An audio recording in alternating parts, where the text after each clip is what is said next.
السلام علیکم ورحمۃ اللہ وبرکاتہ۔ وعلیکم السلام ورحمۃ اللہ وبرکاتہ۔ ان الحمد للہ نحمده ونستعینه ونستغفره ونعوذ باللہ من شرور انفسنا ومن سیئات اعمالنا من يهده الله فلا مضل له ومن يضلل فلا هادي له۔ قال الله تبارك وتعالى: ما كان محمد أبا أحد من رجالكم ولكن رسول الله وخاتم النبيين وكان الله بكل شيء عليما۔ عن أنس بن مالك رضي الله تعالى عنه قال: قال رسول الله صلى الله عليه وسلم: إن الرسالة والنبوة قد انتقت فلا رسول بعدي ولا نبي بعدي۔ رواه الإمام الهمام الترمذي في جامعه۔ صدق الله العظيم وبلغنا رسوله النبي الأمي الكريم ونحن على ذلك لمن الشاهدين والشاكرين والحمد لله رب العالمين۔ اس کا ایکو بند فرما دیں اور سادہ کر دیں، ڈبلنگ نہ ہو۔ معزز دوستو، آج 22 ستمبر 2022 بروز جمعرات ہے اور ضلع مظفر گڑھ تحصیل علی پور میں سالانہ ختم نبوت کانفرنس کے عنوان سے معنون یہ پروگرام میں آپ حضرات کی خدمت میں بھائی ارشد مغل، اللہ پاک اس کی عمر میں برکات عطا فرمائے، ان کی دعوت پرخلوص پر موجود ہوں۔ ہمارا آج کا یہ پروگرام تقریباً 4 ماہ قبل طے ہوا تھا اور رب کریم کے کرم، شکر، فضل، احسان، امتنان سے اللہ تعالیٰ نے آپ تک پہنچا دیا۔ عقیدہ ختم نبوت کی کانفرنسز پوری روئے زمین پر 6 بر اعظموں میں انسان ہے تو تقریباً ہر بر اعظم پر مسلمانان یہ کانفرنس کرتے ہیں۔ ان کانفرنسز کا مقصد یہ نہیں ہے کہ صرف ختم نبوت زندہ باد کا نعرہ لگائیں، اونچی آواز سے جواب دیں اور گھر چلے جائیں۔ ہم ملک پاکستان کے شرق و غرب میں گھومتے ہیں۔ ابھی مولانا فرما رہے تھے مجھے آ کر کہ میں نے کوئٹہ میں 3 پروگرام تشکیل دینے، آپ نے ہمیں یاد رکھنا۔ تو یہ جو پوری دنیا میں ہم گھومتے ہیں، کس لیے گھومتے ہیں؟ صرف نعرے بازی کی حد تک، اشتہاروں کی حد تک؟ جی نہیں۔ آپ کے اور میرے 6 فٹ کے قد میں جو ہمارے پاس سینہ ہے نا، اس سینے میں دل موجود ہے۔ اس دل کے اندر رسول اللہ کی ختم نبوت کے تحفظ کا جذبہ پیدا کرنا ان کانفرنسز کا مقصد۔ میں ایک دفعہ پھر دہراتا ہوں تاکہ میں اپنا میسج آپ کو دے دوں۔ اس سینے میں جو دل ہے نا، اس دل میں تحفظ ختم نبوت کا جذبہ پیدا کرنا، یہ ہماری کانفرنسز کا مقصد ہے۔ اس میں نہ کسی کی خطابت ہے، نہ کسی کی قرات ہے، نہ کسی کی آواز ہے، نہ کسی کی نعت خوانی ہے، فقط رسول اللہ صلی اللہ علیہ وسلم کی ختم نبوت کے تحفظ کا جذبہ ہم مسلمانوں میں پیدا ہو جائے۔ وجہ پتہ کیا ہے؟ وجہ یہ ہے کہ ہم لوگ عقیدہ رکھتے ہیں، اس کی حفاظت کرنے کا کام ہم نہیں کرتے۔ میں ایک بات کہوں تو آپ ناراض نہ ہوں، دکان میں مال رکھتے ہو تو تالا بڑا بڑا خریدتے ہو، رسول اللہ کی ختم نبوت پر ڈاکو ڈاکہ ڈالتے ہیں تو تحفظ میں ہم اپنے آپ کو پیش کیوں نہیں کرتے؟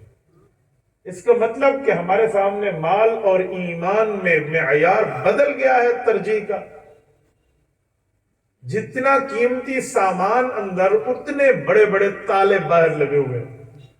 سنار کی دکان کا تالا اور ایک پان کے کھوکے کے تالے میں بڑا فرق ہے، اس کے پیرا داری میں اور اس کی چوکی داری میں بڑا فرق ہے۔ تو بھائی جو دل میں رسول اللہ کی ختم نبوت کے لیے ہمارا ایمان موجود ہے، اس پر کوئی ڈاکو حملہ آور ہو تو اس کے تحفظ کا ہمارے پاس سامان کہاں ہے؟ یہ ختم نبوت کانفرنسز آپ کو دے رہی ہیں۔ عالمی مجلس تحفظ ختم نبوت یہ آپ کو اس سامان کے لیے کورسز کروا رہی ہے۔ اس میں نہ کسی کی خطابت پہ آؤ، نہ کسی کی قرات پہ آؤ، نہ کسی کی نعت خوانی پہ آؤ۔ ختم نبوت کا نظریہ اہل حق علماء نے بیان کرنا ہے، عالمی مجلس نے ہمارے لیے اسٹیج سجانا ہے، اور ہم نے اپنے دل میں یہ تحریک پیدا کریں گے انشاءاللہ۔ میں اس لیے آپ حضرات سے بات لے رہا ہوں کہ اسٹیج سیکرٹری صاحب نے فرمایا خطابت کے جوہر دکھائیں۔ کیا ضرورت ہے خطابت کے جوہر؟ میں کوئی ادھر تقریری مقابلے میں آیا ہوں، میں ادھر تحریک پیدا کرنے آپ کے پاس آیا۔ مجھے خطابت آئے یا نہ آئے، میں خطابت میں بات کروں یا ایسے باتوں میں بات کر لوں، نو ایشو۔ بات یہ ہے کہ ہم لوگ رسول اللہ کے محافظ بنیں۔ میں اسکول کا استاذ ہوں، اپنے دائرہ کار پہ کام کروں۔ میں پرنسپل ہوں، اپنے دائرہ کار پہ کام کروں۔ میں تاجر اور دکاندار ہوں، اپنے حلقے میں کام کروں۔ میں قلم کار، چمتکار، پتہ نہیں پترکار اور صحافی ہوں تو میں اپنے حلقے میں کام کروں۔ رب نے مجھے زبان دی ہے، مال دیا ہے، دولت دی ہے، مقام دیا ہے، عزت دی ہے، تو میں اپنے حلقے میں کام کروں اور رسول اللہ کی ختم نبوت کے لیے ایک ولولہ پیدا کروں۔ بس ہمارا میسج یہ ہونا چاہیے۔ جس وقت ہم پروگرام کو ایک تحریک سمجھ کے آئیں گے، جس وقت پروگرام کو ہم ایمان کا مرحلہ سمجھ کے آئیں گے اور اپنے ایمان کے تحفظ اور رسول اللہ کی ختم نبوت کی حفاظت ایک ایمانی فریضہ سمجھ کے آئیں گے، پھر نہ ہمیں رات کو نیند قربان کرنا بری لگے گی، نہ کاروبار چھوڑنا برا لگے گا، نہ اپنی اولاد کو پیش کرنا برا لگے گا۔ میں یہاں یہ ایمانی تحریک کا معاملہ ہے۔ جیسے شب جمعہ کو آپ دین سمجھتے ہیں نا کہ وہ دینداری کا کام ہے، مدرسے کو دین سمجھتے ہیں کہ وہ دینداری کا کام ہے، خانقاہوں کو دین سمجھتے ہیں کہ وہ دین کا کام ہے، تو ختم نبوت کا کام بھی دینداری کا کام ہے۔ یہ کسی کام سے پیچھے کا کام نہیں ہے۔ اس کو صرف ایسے ایک جلسے کی بنیاد نہ سمجھے۔ عقیدہ ختم نبوت اتنی بڑی بنیاد اپنے اندر رکھتا ہے، اتنی بڑی گہرائی اپنے اندر رکھتا ہے، یقین مانیے وہ الفاظ میں آپ اور ہم بیان نہیں کر سکتے۔ قرآن کریم 100 سے زائد آیات تو حضرت مفتی شفیع صاحب رحمہ اللہ نے جمع کر دی ہیں ختم نبوت کامل میں۔ 100 سے زائد آیات جن آیات میں رسول اللہ کی ختم نبوت اشارتاً، کنایتاً یا صراحتاً بیان ہوئی، اور رسول اللہ صلی اللہ علیہ وسلم کی کوئی 200 سے زائد احادیث اس پر شاہد عدل ہے۔ اور آج تو میڈیا کا دور ہے، قادیانی فتنہ یوں منہ کھول کے بیٹھا ہے، سر پہ پگڑی، منہ پہ داڑھی، جبے اور دستار میں انٹرنیٹ پر موجود ہے۔ میں ایک بات کرتا ہوں، سنو، آپ تاجر ہو یا آپ مالدار ہو، آپ کو رب نے توفیق دی ہے کہ آپ اپنی بیٹی اور بیٹے کو یہ ٹچ موبائل لے کر دیتے ہیں، اس میں انٹرنیٹ آن کر کے دیتے ہیں، تو تمہاری غیرت کا امتحان ہے کہ کل تمہارا بچہ آئی ڈی بنا کر جب میدان عمل میں اترے گا تو اس کا قادیانیوں سے واسطہ پڑے گا۔ اگر تم موبائل لے کر دیتے ہو تو ختم نبوت کورس بھی کراؤ۔ اگر تم اسے آئی ڈی بنانے کی اجازت دیتے ہو اپنے بچے اور بچی کو تو اسے ختم نبوت کی کم از کم بنیادی ضرورتیں سمجھا دو تاکہ اس کی ایمان پہ کل اس کا فیس بک فرینڈ ڈاکہ نہ ڈالے۔ یاد رکھنا، ادھر ایسے منہ کھول کے بیٹھے نہیں جانتے ہیں لڑکے کہ وہ کون ہے، وہ سمجھے کہ کوئی دین کی بات کرنے والا ہے۔ میرے پاس ایک کارگزاریوں کی لسٹ موجود ہے کہ کتنے بندے اس عقیدہ ختم نبوت پر قادیانی وار کر رہے ہیں، اور اللہ کے فضل سے ہم سے ٹچ ہوئے تو ہم نے واپس لیا۔ ایک لائن موجود ہے۔ آپ کہیں گے کہاں ہوتے ہیں؟ ہم نے تو نہیں دیکھے۔ بابا، آپ جیسی شکلوں والے، آپ جیسی تصویر لگا کر، پروفائل پکچر لگا کر تمہارے فرینڈ لسٹ میں موجود ہوتے ہیں اور ہمیں پتہ ہی نہیں ہوتا۔ تو میں اس لیے کہتا ہوں کہ اگر سوشل میڈیا پہ آپ بیٹھے ہیں نا تو کم از کم کوئی 3 دن کا کورس تو کر لیں۔ یہ علماء کرام بیٹھے ہیں، ان حضرات سے کوئی دن میں آدھا گھنٹہ لے لیں، کوئی ختم نبوت کی سوجھ بوجھ رکھ لیں۔ قادیانیت چھوٹا موٹے فتنے کا نام نہیں ہے، قادیانی اتنے بڑے فتنے کا نام ہے۔ میں آپ کے سامنے کارگزاریاں رکھوں، آپ حیران ہو جائیں۔ میرے دوستو، قادیانیت یہ نہ سمجھیں کہ 1974 میں کافر اقلیت قرار آ گئی تو بس ختم ہو گیا، جی نہیں۔ اصل کام تو اس کے کافر اقلیت قرار آنے کے بعد شروع ہوا۔ کہ اس قانون پر پہرہ داری کیسے کی جاتی ہے۔ تو میرے دوستو، یہ اسی لیے میں آپ کے دلوں میں ایک تحریک پیدا کرنے آیا ہوں تاکہ ہم اپنے حصے کا کام کرنا جانیں۔ اس میں نہ کوئی خطابت کے جوہر ہے، نہ نعت خوانی کی آواز ہے۔ اس کو ایمانداری سمجھ کے سنیں اور اس پہ عمل کریں گے انشاءاللہ۔ اب توجہ رکھیں، عقیدہ ختم نبوت رسالت مآب علیہ السلام نے ہمیں سمجھایا ہے۔ میں احادیث پاک اور آیات قرآنیہ کو پڑھ کے ایک بات سوچنے لگتا ہوں کہ حضور پاک علیہ السلام حضرت آدم سے لے کر اپنے دور نبوت تک اور اپنے دور سے لے کر قیامت تک مسلمانوں کو جو مواقع پیش آنے تھے، ایک ایک موقع پہ اللہ کے رسول نے رہنمائی کی ہے۔ توجہ رکھنا، ایک ایک موقع پر احادیث نبویہ رہبری کرتی نظر آتی ہیں۔ مثلا ہم احادیث پاک کو دیکھتے ہیں تو حضور پاک علیہ السلام نے ابواب الفتن کے تحت ہمیں بتایا ہے کہ لوگوں، آپ کے اوپر ایسا زمانہ آئے گا جب فرقہ واریت کا دورہ ہوگا۔ فَإِنَّهُ مَنْ يَعِشْ مِنْكُمْ بَعْدِي فَسَيَرَى اخْتِلَافًا كَثِيرًا۔ فرقہ واریت کا دورہ دیکھو گے، حضور پاک نے اس کا علاج دیا۔ فَعَلَيْكُمْ بِسُنَّتِي وَسُنَّتِ الْخُلَفَاءِ الرَّاشِدِينَ الْمَهْدِيِّينَ۔ پیغمبر کے طریقے کو دیکھنا، خلفائے راشدین کے فیصلے کو دیکھنا، یہ اس زہر کا تریاک ہے، فرقہ واریت کی جڑ کٹ جائے گی۔ ہم دیکھتے ہیں حضور اقدس صلی اللہ علیہ وسلم نے بتایا ہے کہ جب قیامت قریب آنے لگے گی تو لوگ سمجھیں گے یہ زکوٰۃ نہیں ہے، یہ میرے اوپر ٹیکس ہے۔ فرمایا میرے لوگوں، یوں نہ سمجھنا، یہ زکوٰۃ اللہ کی طرف سے تمہارے اوپر لازم فریضہ ہے۔ جو مالدار ہیں انہیں زکوٰۃ ادا کرنی ہوگی۔ رسالت مآب علیہ السلام نے ہمیں قیامت سے پہلے یہ بتایا ہے کہ لوگ مسجدوں میں آ کر دینی بات نہیں، دنیاوی باتوں کے شوشے چھوڑیں گے۔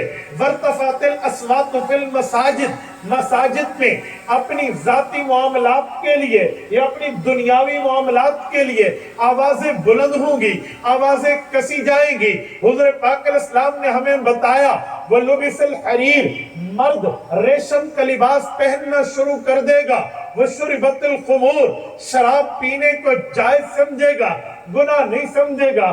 آقا نامدار صلی اللہ علیہ وسلم نے ہمیں ایک فتنہ اور بھی بتایا، وہ فتنہ یہ تھا، فرمایا ادنا صدیقہ و اقصا اباہ۔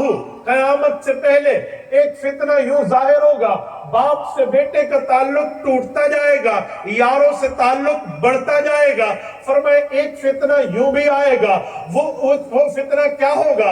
اتا الرجل امراتہ واقع امہ، ماں کو اس لیے رلائیں گے کہ ہم بیوی کو کہیں دیکھ میں نے تیرے لیے اپنی ماں کے آنکھوں کو آنسو سے بھر دیا، اور اپنی بیوی کو ہنسائیں گے تاکہ ماں روئے۔ خالی بیوی کو ہنسانا تو اچھی بات، ماں کو رلانے کے لیے ہنسائیں گے۔ فرمایا یہ قیامت آئے گی۔ اچھا ایک موقع اور بھی ہوگا، وہ کیا ہے؟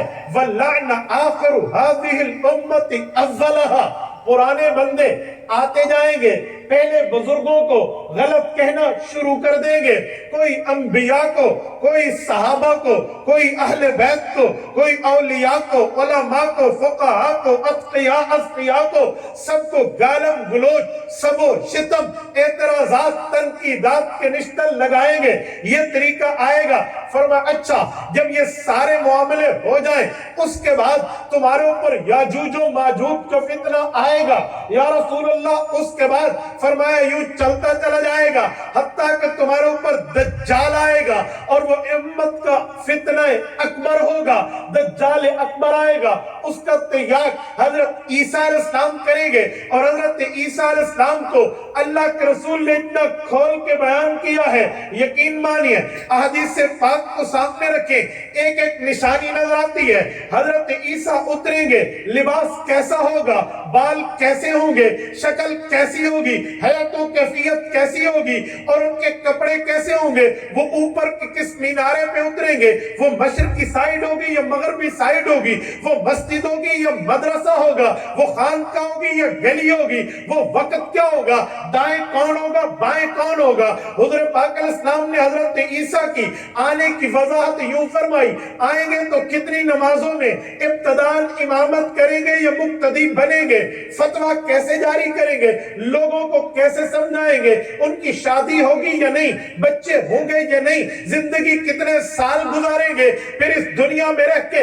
امن قائم کریں گے, حتیٰ کہ مسلمان کا بچہ سانپ کو اٹھا کے ہاتھ پہ رکھے گا وہ ڈنگ نہیں مارے گا, بچوں کو اٹھا کے اپنے ہاتھ پہ رکھے گا وہ ڈسے گا نہیں. فرمایا یہ زمانہ آئے گا, دجال آئے گا, مقابلہ ہوگا, لد کے دروازے پہ دجال فنش کریں گے, حضرت عیسیٰ علیہ السلام کے ہاتھوں وہ مردار ہو جائے گا. امام مہدی اور حضرت عیسیٰ کے 9 سال یا 7 سال کا زمانہ اکٹھا گزرے گا, اس کے بعد 45 سال حضرت عیسیٰ کی زندگی ہے. بنو کلب میں حضرت عیسیٰ کی شادی ہے, یتزوج و یولد, اولاد بھی ہونی ہے شادی بھی ہے. پھر زندگی گزر کے حضور نے فرمایا میری قبر پہ آئیں گے, آکل سلام کریں گے, میں اپنی قبر سے روضہ اقدس سے حضرت عیسیٰ کے سلام کا جواب دوں گا, حج عمرہ کریں گے, دنیا سے رخصت ہوگے, ان کی قبر رسول اللہ کے ساتھ بنے گی. کنز الاموال میں تو وضاحت ہے, فرمایا دائیں حضرت ابو بکر عمر, بائیں حضرت عیسیٰ, درمیان میں رسول اللہ اٹھیں گے اور قیامت تک کے معاملات حضور پاک نے بتائے. پھر فرمایا یوں یوں یوں چلتا چلا جائے گا, دابۃ الارض تک بتایا, سورج کے گرنے, ستاروں کے جھڑنے, چاند کے مرجھانے, دن رات کے ختم ہونے تک بتایا. علی پور مظفر گڑھ کے دوستو غرض یہ ہے, ایک ایک موقع پہ پیغمبر کریم علیہ التحیت والتسلیم نے ہماری راہبری کی ہے, رہنمائی کی ہے, ایک ایک فطرے سے حفاظت بتائی ہے. لیکن میں دیکھتا ہوں کسی موقع پہ اللہ کے رسول نے یہ نہیں بتایا اور نبوت بھی آئے گی, میرے بعد نئی شریعت بھی آئے گی, ایمان بھی آئے گا, کتاب بھی آئے گی, وحی بھی آئے گی, اور تم اس نبوت کو مانو گے, اس نبی کو تسلیم کرو گے, اس کی کتاب کو وحی مانو گے, اور اس کے معاملات کو لے کر تم مؤمن بنو گے. مجھے صحیح حدیثیں بھی بتاتی نہیں دکھتی, ضعیف حدیثیں بھی بتاتی نہیں دکھتی. غرض کسی حدیث میں نئے نبی کی آمد کا ذکر نہیں ہے, نئی شریعت کی آمد کا تذکرہ نہیں ہے, نئی وحی کے نزول کا واقعہ نہیں ہے, نئی کتاب کی آمد کا وہاں مذکور نہیں ہے. وہاں نہ نیا نبی ہے, نہ نئی کتاب ہے, نہ نئی شریعت ہے, نہ نئی وحی ہے,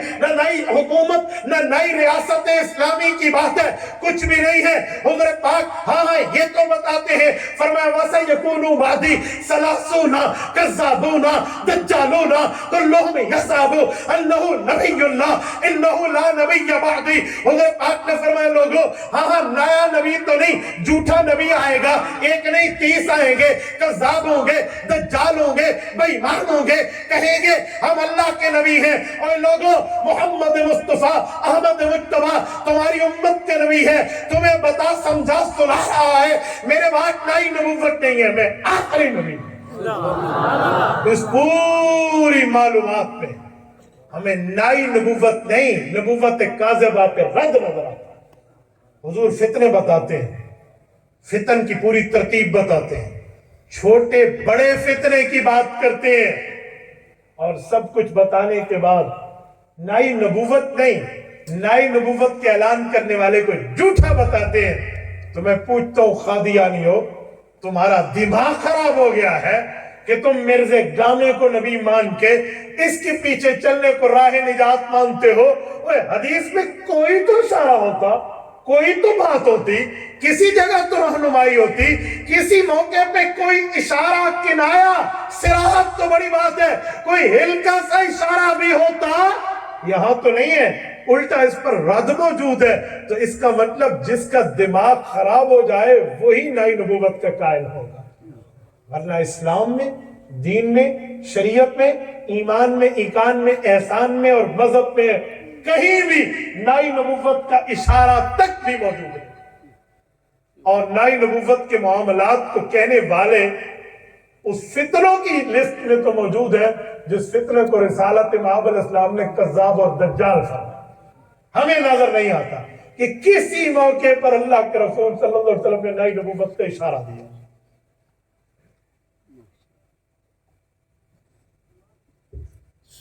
توجہ,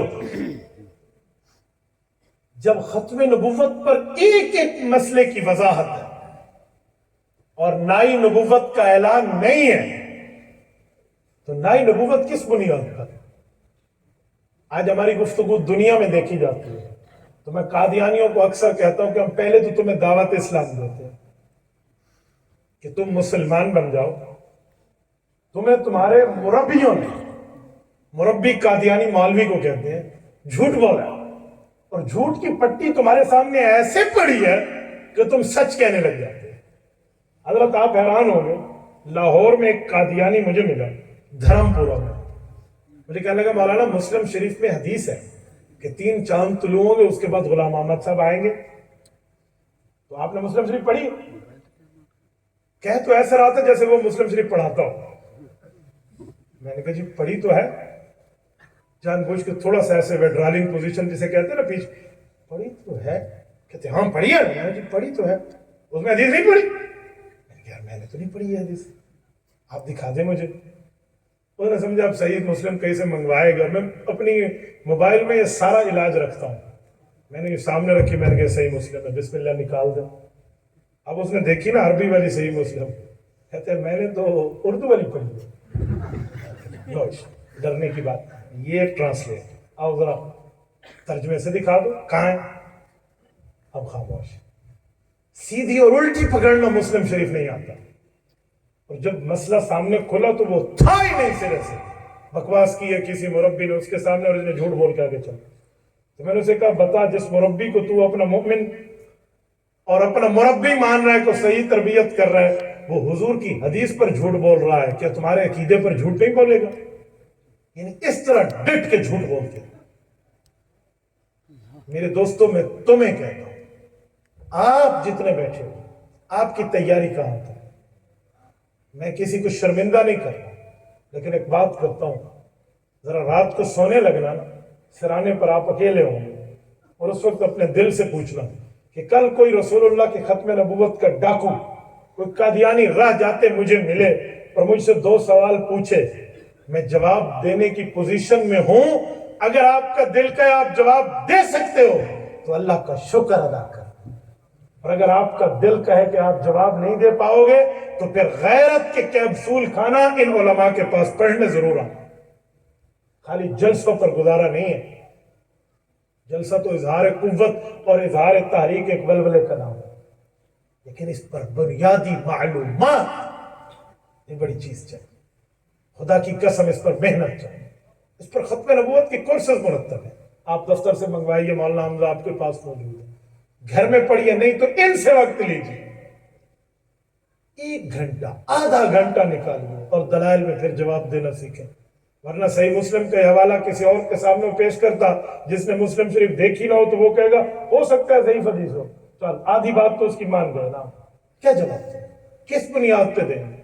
تو میرے دوستو, اس لیے آپ کو کہتا ہوں کہ وہ فتنہ منہ کھولے بیٹھا ہے, ہماری تیاری بھی کچھ نہیں. اب میں نے جو آیت آپ کے سامنے خطبے میں پڑھی ہے, میں اس کا خلاصہ دینے لگا ہوں, توجہ رکھیں. یہ آیت ختم نبوت کہلاتی ہے. سورت نمبر 33, سورت احزاب کی آیت نمبر 40 ہے. اس آیت میں رب کریم نے رسالت معاب کی ختم نبوت کو ایک خاص پیرائے میں بیان فرمایا. فرمایا مردوں میں حضور کسی کے والد نہیں ہیں, لیکن اللہ کے رسول ہیں اور آخری نبی ہیں. تو یہ 3 باتوں کا آپس میں جوڑ کیا ہے؟ سیدھا کہہ دیا جاتا آخری نبی ہیں, تو یہ 2 باتیں پہلی والی کیوں آئیں؟ ما کان محمد ابا احد من رجالکم, مردوں میں کسی کے ابا جان نہیں ہے, ولکن رسول اللہ, لیکن اللہ کے رسول ہے. ہو سکتا ہے کہ آپ کے ذہن میں سوال آئے کہ آیت کا جوڑ تو تب بنے گا کہ مردوں میں کسی کے ابا نہیں ہے, ہاں عورتوں میں ابا ہے, تو یہ لفظ تو نہیں آگے. آیت تو یوں ہو نا, مردوں میں کسی کے والد نہیں, عورتوں میں والد ہیں, تو یوں جملہ تو نہیں ہے, بلکہ یوں ہے مردوں میں کسی کے والد نہیں لیکن اللہ کے رسول ہے. تو رسول کا مردوں کے والد سے کیا جوڑ ہے؟ کیا جوڑ ہے؟ اس کو یہاں کیوں لایا ہے؟ اچھا اگلی بات, اگلے لفظ سے کیا تعلق ہے؟ ولیکن رسول اللہ, اللہ کے رسول ہے. وہ خاتم النبیین اور آخری نبی ہیں. یہ رسول ہے اور آخری نبی ہیں، ان کا آپس میں کیا جوڑ ہے؟ سنو، یہ آیت سمجھنے کے لیے ضروری ہے کہ بیک گراؤنڈ سمجھو، جسے کہتے ہیں شان نزول. بیک گراؤنڈ، شان نزول اتری کیوں ہے؟ اس کے اترنے کے ایک واقعہ، رسول اللہ کے بیٹے فوت ہوئے تو جو دشمن تھے نا حضور کے، کافر بے ایمان، وہ کہنے لگے ایک فائدہ ہمیں ہو گیا. تمہیں کیا فائدہ ہوا؟ کہا اس کی اور ہماری ٹکر ہے. یہ کہتا ہے تمہارے بت جھوٹے، اس نے ہمارے مذہب کے خلاف نیا مذہب بنایا. ہم پریشان تھے، اس نبی کا بیٹا بھی پیدا ہو گیا تو بیٹا اپنے باپ کے مشن کو لے کر آگے چلے گا تو کب تک ہمارے خلاف لوگ بولتے رہیں گے. اب اس کا بیٹا فوت ہو گیا تو کافر کہنے لگے ہمیں فائدہ ہوا، اس کی بات کو لے کر آگے کوئی نہیں جائے گا، اولاد ہی کوئی نہیں ہے نا. یہ بکواس ان کی طرف سے آئی. رب نے جواب دیا ما کان محمد ابا احد من رجالکم.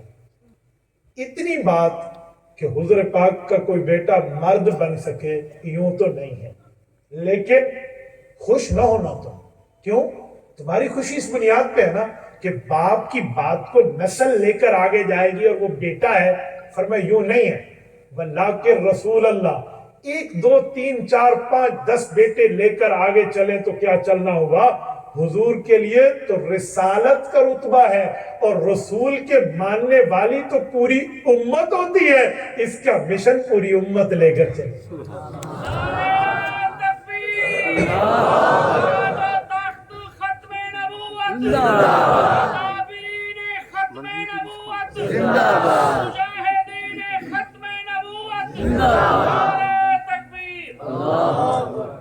ما کان محمد ابا احد من رجالکم. مردوں میں کسی کے ابا نہیں، لیکن تمہیں خوشی منانے کی ضرورت نہیں ہے. کیوں؟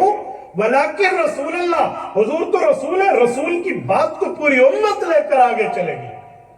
اچھا ایک سوال اور اٹھتا ہے جو یہاں مطلوب و مقصود ہے.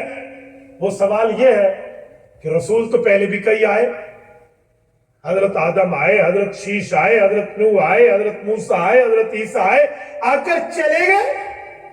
بعد میں نیا نبی آیا، نئی شریعت آئی، نئے احکام آئے. اگر حضور پاک بھی رسول ہے تو ایک امت ایک وقت تک چلے گی اس کے مشن کو لے کر. اس کے بعد نیا نبی آئے گا، حضور کا مشن ختم، نیا نبی کا مشن شروع. فرمایا جی نہیں، اتنے دانت نہ بجاؤ، اتنی بغلیں نہ بجاؤ، یوں خوش نہ ہونا. ولیکن رسول اللہ، یہ تسلیم ہے کہ حضور اللہ کے رسول ہے، لیکن اگلا جملہ سنو، وخاتم النبیین، آخری نبی ہیں. قیامت تک اسی کا مشن چلتا چلتا چلتا رہے. وکان اللہ بکل شیء علیما.